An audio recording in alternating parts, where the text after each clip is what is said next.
Okay, so you guys have really outdone yourselves this time. This is a huge stack of articles all about nutrition myths, and wow, there's a lot to unpack here. Yeah, there really is. You've got stuff from Healthy for Life meals, the NIDDK, Scripps Health, and even a big list from Healthline. It seems like everywhere you turn, someone's telling you a different thing about what to eat and what not to eat. It's true, and it's no wonder people get so confused, but that's why we do these deep dives, right? We dig into it all and try to figure out what actually makes sense. Exactly.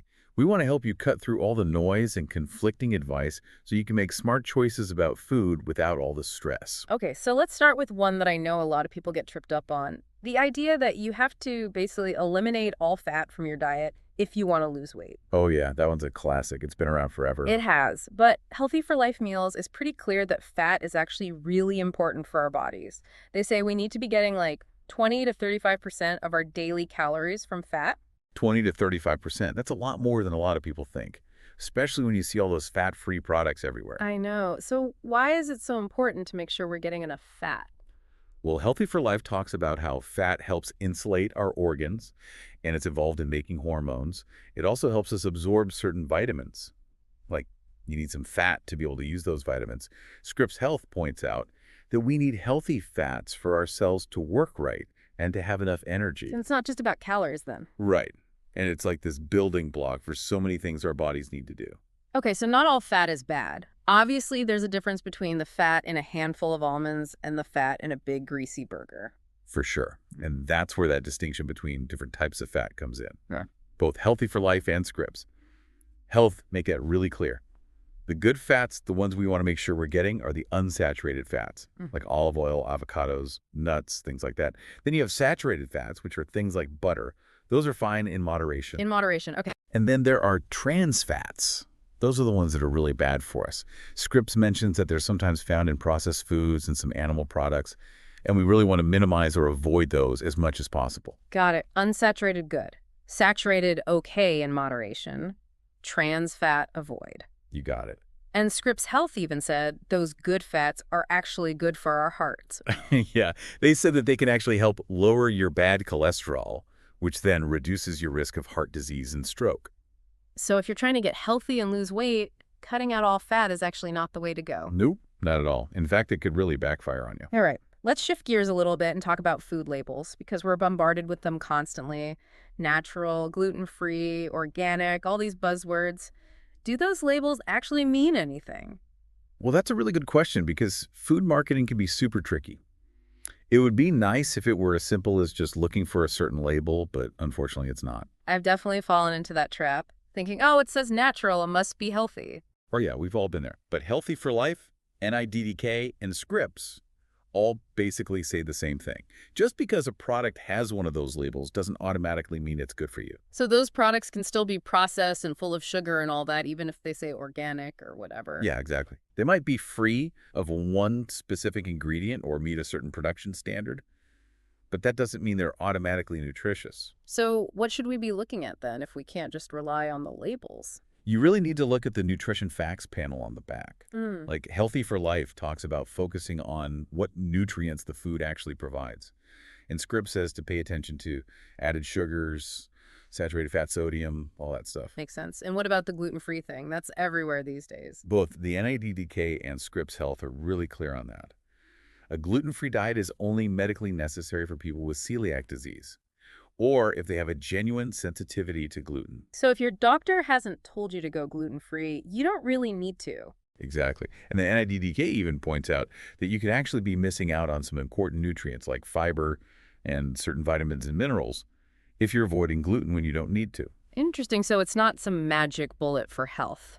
Not really, no. Okay, let's tackle another big one. Cutting carbs for weight loss. This is a really popular idea. Oh, it is. And Healthy for Life acknowledges that. They say that low-carb diets are really popular, and sometimes people do see results quickly, but that's often just water weight. Right, so not actual fat loss. Exactly. But the important thing is that they're really clear that going super low-carb or cutting out carbs completely is not the only way to lose weight. And I imagine it's not that fun or easy to stick to long term. It's definitely not for everyone. So, what's a healthier way to approach carbs if you are trying to lose weight or just be healthier in general? Healthy for Life and NIDDK both say that it's about making smarter choices about the types of carbs you're eating. Yeah. So instead of white bread and sugary treats, you go for whole grains, fruits, and vegetables. So, like swapping white rice for brown rice or choosing whole wheat bread over white bread? Exactly. And Healthy for Life stresses that it's really important to have a balance of all the macronutrients: protein, fat, and carbs. They all play a role. So, no need to go to extremes and cut out entire food groups. Nope. Balance is key. All right, let's talk about fruits and vegetables. There's this idea that fresh produce is always the best no matter what. That's a common one for sure. But you know what Healthy for Life says? They actually say that frozen produce can be just as good for you, and sometimes even better. Really? I'm kind of shocked by that. Yeah, it is surprising. But Scripps Health backs them up on this. So, why is that? Why would frozen be as good as fresh or even better sometimes? It's because frozen fruits and veggies are often picked at their peak ripeness and then frozen right away. So those nutrients are kind of locked in. Huh, so you don't have to feel bad about grabbing that bag of frozen broccoli. Nope, not at all. And it's so much easier to use up before it goes bad. That's a good point. What about canned fruits and vegetables? Healthy for Life says that those can be good options too. But you have to watch out for added sodium and sugar. Ah, okay, so read the labels carefully. Yeah, definitely. Look for low sodium or no salt added versions, and for fruit that's packed in water or its own juice, not heavy syrup. Got it. Okay, let's talk about a fear that I think a lot of people have: eating at night. Oh, yeah. The idea that if you eat anything after like 7 p.m., you're doomed. Right, like it automatically turns into fat or something. But Healthy for Life says that's just not true. That late night snack isn't going to automatically sabotage your weight loss efforts. So the time of day doesn't really matter. What's more nuanced than that? Both Healthy for Life and Healthline say that what really matters is the total number of calories you eat throughout the whole day and what kinds of foods you're eating. So if you stay within your calorie needs and make healthy choices, it doesn't matter if you eat those calories at 2 p.m. or 8 p.m. Right. But they do say that consistently eating lots of high-calorie junk food right before bed probably isn't a good idea. Yeah, that makes sense. So what should you do if you are genuinely hungry at night?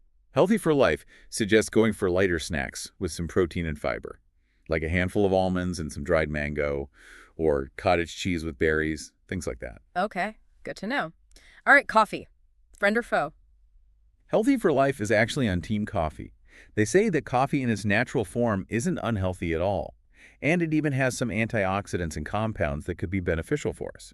So coffee lovers rejoice. Yes, but they do mention that it doesn't agree with everyone. Some people might get anxious or have digestive issues from coffee. And of course, it depends what you put in it, right? Totally.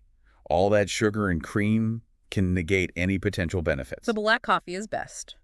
Or at least try to keep the additions minimal. I hear a lot of people say that they can't afford to eat healthy. What do the experts say about that? Healthy for Life addresses that head on. They say, yeah, some specialty health foods can be pricey, but there's so many nutritious foods that are really affordable. Like what kinds of things? They give a whole list. Things like beans and lentils, frozen and canned produce, eggs, potatoes, canned fish is a good one, bananas, cottage cheese, even just carrots, brown rice, and oatmeal. Those are all really affordable and packed with nutrients. Those are good staples to have on hand. And they even suggest shopping sales, buying in bulk when you can, and choosing fruits and veggies that are in season. Smart tips. All right, let's talk about fruit again. I feel like people get really hung up on the sugar content of fruit. Yeah, because it's sweet, so people think, oh, sugar bad. Right. But Healthy for Life and Scripps Health both make the same point. The sugar in fruit is naturally occurring sugar. It's not the same as the added sugar you find in processed foods. Okay, so there's a difference. A big difference. And fruit is packed with fiber, vitamins, minerals, antioxidants. So it's a totally different package than something like candy, even though both have sugar. Exactly. And Healthy for Life even says that research suggests eating fruit might actually help protect against obesity. Wow. But the key is to stick to whole fruit and limit fruit juice, because juice can be more concentrated in sugar and doesn't have the fiber. Makes sense. All right, snacking. Is it good or bad? It depends on the snacks. So not all snacks are created equal? Healthy for Life says that all those processed snacks full of sugar, salt, and unhealthy fats are obviously not good for you. But healthy snacks can actually be really good for you. How so? They can help you manage your hunger between meals so you don't overeat later on, and they can also help you recover after a workout. Okay, so it's about choosing the right snacks. Exactly.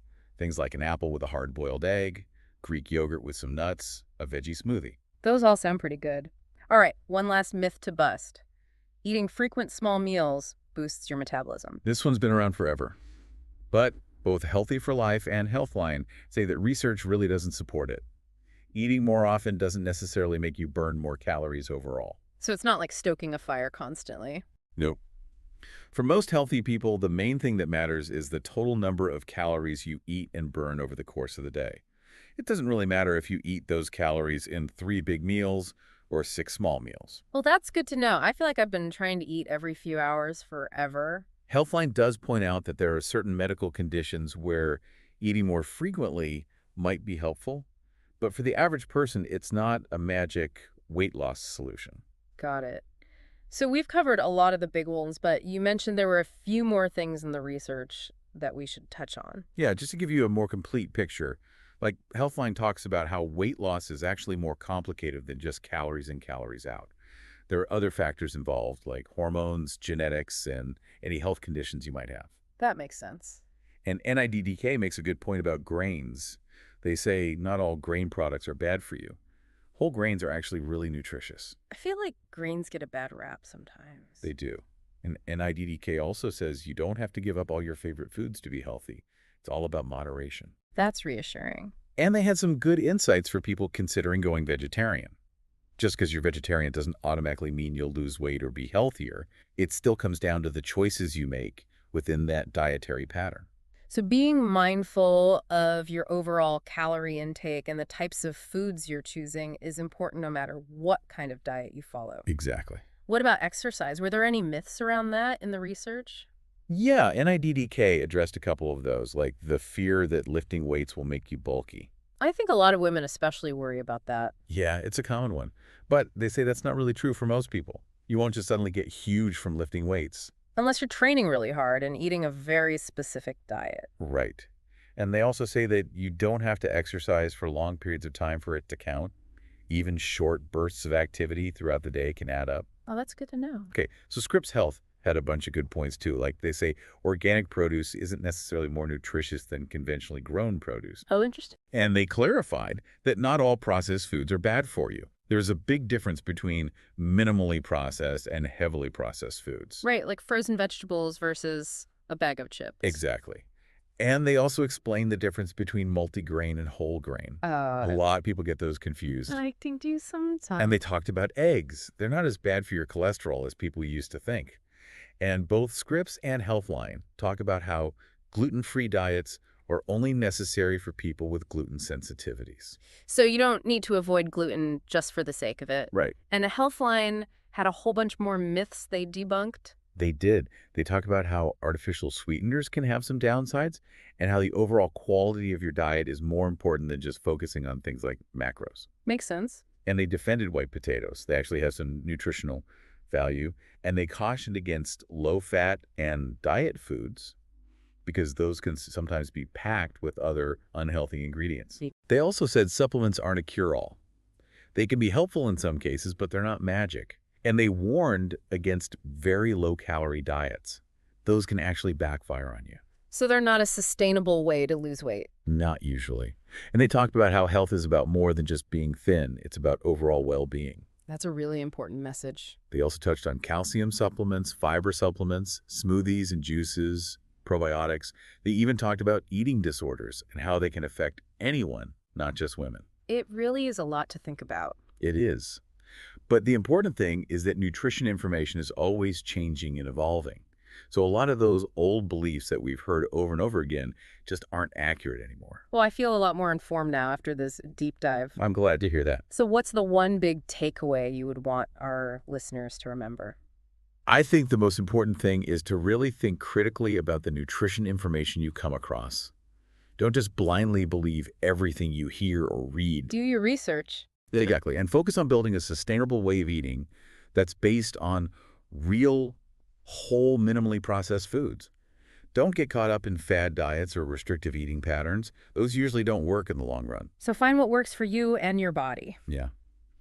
And I think it's worth taking a moment to think about which of these myths you might have believed in the past, and how knowing the real facts might change the way you approach food from now on.